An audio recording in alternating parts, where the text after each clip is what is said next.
Exercise 1.1 की जो topics हैं, अगर हम इनको सीख लेंगे तो फिर हमारे लिए एक्सरसाइज के क्वेश्चंस करना आसान हो जाएगा। वो एक्सरसाइज जो है वो नेक्स्ट वीडियो में की गई है। इस वीडियो में ये बताया जाएगा कि क्वेश्चंस को करना किस तरीके से है। जो हमारे पास क्वेश्चन 1 में बेसिक कॉन्सेप्ट है वो अयोटा की वैल्यू के मुतालिक है। अयोटा -1 अंडर रूट के इक्वल होता है, लेकिन हम अयोटा की वैल्यू आमतौर पर ये वाली नहीं लिखते होते। इनफैक्ट ए प्लस अयोटा बी में हमारे पास ए ये रियल पार्ट और बी जो है ये इमेजनरी पार्ट कहलाता है, और इसको हम कहते हैं कॉम्प्लेक्स नंबर। तो कॉम्प्लेक्स नंबर के जो दो हिस्से होते हैं, उसमें जो रियल पार्ट होता है वो अयोटा के बगैर होता है, और जो अयोटा के कोएफिशिएंट के तौर पर होता है उसको हम इमेजनरी पार्ट कहते हैं। अब अयोटा की इस वैल्यू के हिसाब से अगर मैं दोनों साइड पर स्क्वायरिंग करता हूँ तो मेरे पास -1 आ जाता है। अब ये एक अहम वैल्यू है जिसको कि हमने याद रखना है क्वेश्चन 1 के सवालों में, और हम ज़्यादातर सवालों में यही करेंगे कि अगर हमारे पास अयोटा का पावर इवन है तो फिर तो हम इसको जो 2 का मल्टीपल है पावर को उसके फॉर्म में लिख सकते हैं, और इसकी अयोटा स्क्वायर की वैल्यू -1 लगा के उसको सॉल्व कर सकते हैं। अब फिर ऊपर अगर ब्रैकेट के ऊपर पावर आड है तो नेगेटिव साइन रहेगा। अगर इवन है, मिसाल के तौर पर यहाँ पे अयोटा 8 होता तो अयोटा स्क्वायर पावर 4 और फिर -1 पावर 4, ये +1 लिख देते। तो डिपेंड करता है कि जब हम उसको अयोटा की पावर 2 के मल्टीपल के तौर पर लिखते हैं तो ब्रैकेट के बाहर पावर इवन आती है या आड आती है, और उसके मुताबिक जो है हम 1 का जो साइन है वो लगाते हैं। लेकिन अगर हमारे पास अयोटा की पावर में ही आड वैल्यू है, यानी कि अयोटा 7 है, तो हम पहले इसको अयोटा स्क्वायर के फॉर्म में लिखने से पहले इसको ब्रेकअप कर देंगे। यानी कि अयोटा 7 है या अयोटा 9 है तो मैं पहले उसको अयोटा 6+1 लिख दूँगा, उसके बाद अयोटा 6 इंटू अयोटा, और अब जो हमने अयोटा 6 के साथ ऊपर किया वो एज इट इज़ उसका आंसर -1, और ये जो अयोटा है ये साथ साथ आता रहेगा, और आखिर में इसको आंसर के तौर पर अगर यहाँ पे -1 आ रहा है तो माइनस अयोटा, और अगर यहाँ पे +1 आ रहा है तो प्लस अयोटा। तो इस तरीके से चाहे अयोटा की पावर इवन है या आड है, अगर इवन होगी तो हम उसको 2 के मल्टीपल के तौर पर लिखकर अयोटा स्क्वायर की वैल्यू लिख देंगे जो कि -1 है, और अगर आड है तो हम सबसे पहले उसकी पावर को ब्रेक करेंगे। यानी कि अयोटा जैसे मैंने यहाँ पे मिसाल दी गई, अयोटा 7 को हम तोड़ के लिखेंगे अयोटा 6+1, और अयोटा 6 को हम फिर अलग से डील करेंगे, और अयोटा पावर 1 जो है वो आखिर में आंसर का हिस्सा होगा। इसके अलावा भी हमारे पास अयोटा की मुख्तलिफ वैल्यूज़ हैं। अयोटा क्यूब जो है वो माइनस अयोटा के बराबर होता है, और अयोटा 4 जो है वो 1 के बराबर होता है। यहाँ इसको हम प्रूव कर सकते हैं कि अयोटा क्यूब जो है वो iota square into iota square की वैल्यू चूँकि हमने -1 पढ़ गया तो -1 into iota is minus iota, और अयोटा 4 को हम iota square into iota square लिख सकते हैं। So -1 into -1 is +1। तो इन वैल्यूज़ को भी इस्तेमाल किया जा सकता है, लेकिन बेहतर यही है कि हम अयोटा स्क्वायर की वैल्यू जो है -1 उसको याद रखें, और उसी के मुताबिक जो है वो क्वेश्चन 1 के जो मुख्तलिफ सवाल आते हैं उनको करें। उसके अलावा क्वेश्चन 1 में एक और कॉन्सेप्ट है कि पावर को जो है वो पॉजिटिव करने के लिए हम वैल्यू को न्यूमरेटर से डिनोमिनेटर में लेके जाएंगे, और अगर डिनोमिनेटर में पावर नेगेटिव है तो उसको न्यूमरेटर में लेके जाएंगे।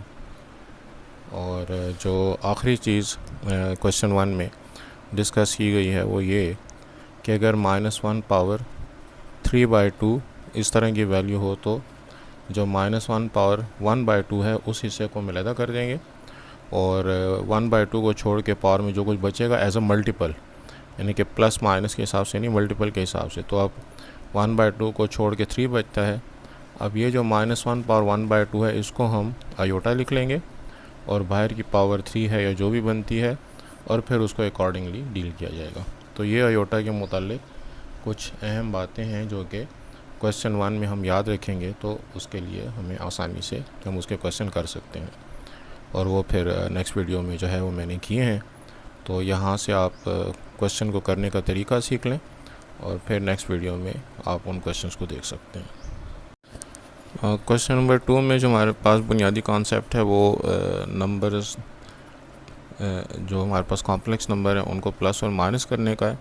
2 + 3 आयोटा और 5 + 7 आयोटा, इनको वैसे ही ऐड करना है जिस तरह हम लाइक टर्म्स को ऐड करते थे, यानी कि 2 + 7 5 7, 3 + 7 10 10 आयोटा। तो आयोटा के बगैर की टर्म को आयोटा के बगैर की टर्म के साथ ऐड करना है, आयोटा समेत वाली टर्म को आयोटा समेत वाली टर्म के साथ ऐड करना है। सब्ट्रैक्शन में भी इसी तरह से दूसरे जो नंबर है उसके साइन चेंज करके और फिर लाइक टर्म्स को एक दूसरे के साथ ऐड करना है। ये हम चाहें तो इस तरह से लिख लें, लेकिन बेहतर यही है कि हम वो एक लाइन के अंदर इनको लिख के और लाइक टर्म्स को बस प्लस और माइनस करना है।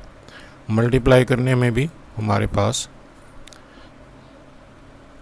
जो बुनियादी रूल है वो यही है कि जिस तरह से हम लाइक टर्म्स को आपस में मल्टीप्लाई करते हैं। अब 2 को मैं 5 के साथ मल्टीप्लाई करूँगा 10, 2 को मैं 7 आयोटा के साथ मल्टीप्लाई करूँगा 14 आयोटा, 3 आयोटा को 5 से मल्टीप्लाई करूँगा तो 15 आयोटा, और 3 को 7 के साथ मल्टीप्लाई करूँगा तो 21 आयोटा स्क्वायर। अब ये जो आयोटा स्क्वायर है इसकी वैल्यू हमने -1 सीखी हुई है, तो 10 21, और इसके साथ जब मैं -1 लगा दूँगा तो अब ये रियल हो गया, और बाकी ये दोनों जो हैं वो हमारे पास आयोटा कंटेनिंग टर्म्स हैं। इनको मैं इकट्ठा करके 14 + 15 को 29 आयोटा लिख सकता हूँ। तो 10 और -21 से हमारे पास -11 आ जाएगा, -11 + 29 आयोटा। तो मल्टीप्लाई करना हो या प्लस माइनस करना हो, बस इस बात का ख्याल रखना है कि रियल को रियल के साथ ऐड करना है, इमेजनरी को इमेजनरी के साथ ऐड करना है। अगर डिवीजन का सवाल हो तो 2 + 3 आयोटा और 5 + 7 आयोटा। इसमें जिस बात का हम ख्याल रखेंगे वो ये कि डिवीजन करते हुए हमने डिनोमिनेटर को हमेशा रैशनलाइज़ करना है। अब डिनोमिनेटर को कैसे रैशनलाइज़ करते हैं कि डिनोमिनेटर के अंदर जो वैल्यू होगी उसके कॉन्जुगेट के साथ, कॉन्जुगेट कहते हैं आयोटा कंटेनिंग टर्म के साइन को चेंज कर देना। तो 5 + 7 आयोटा का जो कॉन्जुगेट है वो है 5 - 7 आयोटा। इसके साथ हम मल्टीप्लाई भी करेंगे और डिवाइड भी करेंगे। बाकी फिर ऊपर के नंबर्स को मल्टीप्लाई करना वो भी हमें आता है, जिस तरह यहाँ पे मैंने आपको मल्टीप्लाई करके दिखाया। और नीचे जो है हमेशा जब कॉन्जुगेट से मल्टीप्लाई डिवाइड करेंगे तो a + b a - b का फार्मूला बनेगा, यानी कि 5 का स्क्वायर -7 आयोटा का स्क्वायर। तो ये 5 का स्क्वायर 25, 7 का स्क्वायर 49, आयोटा का स्क्वायर -1, वो इस माइनस को प्लस कर देगा और डिनोमिनेटर जो है वो आयोटा फ्री हो जाएगा, या जो है वो एक रैशनल नंबर बन जाएगा। तो डिवीजन के क्वेश्चन में हमेशा डिनोमिनेटर के कॉन्जुगेट से मल्टीप्लाई और डिवाइड करना है और डिनोमिनेटर से आयोटा को ख़त्म करना है। तो इस तरह से क्वेश्चन 2 के अंदर जो प्लस माइनस मल्टीप्लाई डिवाइड के सवालात हैं उनको किया जा सकता है, अगर हम ये बुनियादी बातें जहन के अंदर रखें। क्वेश्चन 3 में हमें कुछ कॉम्प्लिकेटेड किस्म की जो है वो एडिशन, सब्ट्रैक्शन या मल्टीप्लिकेशन वगैरह गिवन है, लेकिन वही एलसीएम वाले मेथड से उनमें से अक्सर सवालात को किया जा सकता है। अब इसमें सिर्फ इस बात का ख्याल रखना है कि जब हम एक्स और वाई की वैल्यू मालूम कर रहे होंगे तो हम रियल पार्ट को रियल पार्ट के साथ और इमेजनरी पार्ट को इमेजनरी पार्ट के साथ कंपेयर करके दो इक्वेशंस बना देंगे। मैं आपको मिसाल देता हूँ, जैसे मेरे पास अगर यहाँ पे 5 + 7 आयोटा है और दूसरी तरफ x + आयोटा y आता है और मुझे x और y की वैल्यू निकालनी है, तो x 5 के बराबर होगा और y 7 के बराबर होगा, क्योंकि जो आयोटा के बगैर वाली टर्म होती हैं या टर्म्स होती हैं वो रियल नंबर के बराबर, रियल पार्ट के बराबर, और जो आयोटा के कोएफिशिएंट के तौर पर टर्म्स आती हैं वो राइट साइड पे भी आयोटा का जो भी कोएफिशिएंट होगा y है या जो भी है उसके बराबर होंगी। तो इस कंपैरिजन के ज़रिए से, यानी कि जब हम वो प्लस माइनस या मल्टीप्लाई डिवाइड का प्रोसेस कंप्लीट कर लेंगे तो आखिर में हमने रियल को रियल पार्ट के साथ और इमेजनरी को इमेजनरी पार्ट के साथ कंपेयर करके या तो डायरेक्ट आंसर आ जाएगा या हमारे पास इक्वेशंस बनेगी। मिसाल के तौर पर यहाँ पे 5 = x + y आता है और 7 जो है वो y - x आता है, तो जो इक्वेशंस बनेगी उनको सॉल्व करके हमने x और y की वैल्यू निकालनी। तो बुनियादी कॉन्सेप्ट उसमें ये है कि दोनों साइड पे रियल और इमेजनरी पार्ट्स को जब कंपेयर करना है तो आपके पास इक्वेशंस बनेगी और उन इक्वेशंस को सॉल्व करके आप एक्स और वाई की वैल्यू फाइंड कर सकते हैं। अब उन इक्वेशन को कैसे सॉल्व किया गया वो फिर क्वेश्चंस को आप देख के सीख सकते हैं, जो कि मैंने नेक्स्ट वीडियो में किया है। और ये इनफैक्ट क्वेश्चन 4 के बारे में मैंने आपको बताया कि रियल पार्ट और इमेजनरी पार्ट को इक्वेट करके हमने आंसर निकालना है। क्वेश्चन 3 में हमारे पास जो है वो 2 या 3 कॉम्प्लेक्स नंबर को आपस में मल्टीप्लाई और डिवाइड के प्रोसेस से जो है वो गुजारा गया है। लेकिन जिस तरीके से यहाँ पे क्वेश्चन 2 के अगर आपके कॉन्सेप्ट क्लियर हो तो क्वेश्चन 3 में मुश्किल नहीं होनी चाहिए। अलबत्ता क्वेश्चन 4 के बारे में जो बुनियादी बातें थी वो मैंने आपको यहाँ पे बता दी।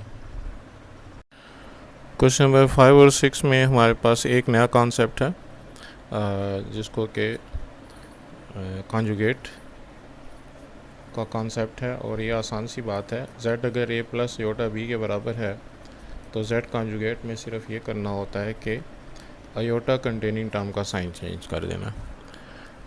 जब भी हम सिर्फ अयोटा कंटेनिंग टर्म का साइन चेंज करेंगे तो हमारे पास कॉन्जुगेट आ जाएगा।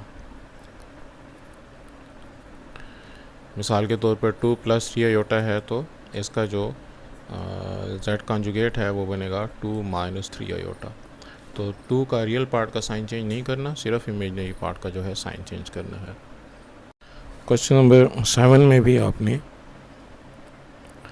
जो एडिशन या सब्ट्रैक्शन का प्रोसेस है या मल्टीप्लिकेशन या डिवीजन का प्रोसेस है उसको कंप्लीट करने के बाद z का जो मैग्नीट्यूड है, अब मैग्नीट्यूड के लिए फार्मूला जो होता है वो होता है z, अगर आपके पास z है a प्लस अयोटा b तो z मैग्नीट्यूड फाइंड करने की खातिर a² + b²। z मॉडुलस में हमारे पास अयोटा नहीं होता। ये इनफैक्ट आपके पास यहाँ पे जो पॉइंट है उस तक पहुँचने वाला जो वेक्टर है उसकी लेंथ की बात हो रही है। तो ये उसका जो है x कंपोनेंट, ये उसका y कंपोनेंट, और यहाँ पे जो पाइथागोरस थ्योरम के ज़रिए से इसकी लेंथ बनती है हाइपोटेन्यूज की, उसकी हम बात कर रहे हैं। तो जब a प्लस योटा b के फॉर्मेट में आपका आंसर आ जाए ये क्वेश्चन 2 और 3 के तरीके से, तो उसके बाद फिर जब वो मैग्नीट्यूड के लिए आपको कहे तो आपने रियल पार्ट का भी स्केल ले लेना और इमेजनरी पार्ट का भी स्केल ले लेना। तो ये कुछ बुनियादी बातें थी एक्सरसाइज 1.1 के बारे में जो कि आपको उसके सवालात करने में मदद देंगी। तो जो मैंने क्वेश्चंस किए हुए हैं उनको अब आप देख सकते हैं नेक्स्ट वीडियो में। और अगर कोई और भी ऐसी बात हो जो कि आप सीखना चाहें तो वो फिर आप कमेंट में मुझे बता सकते हैं।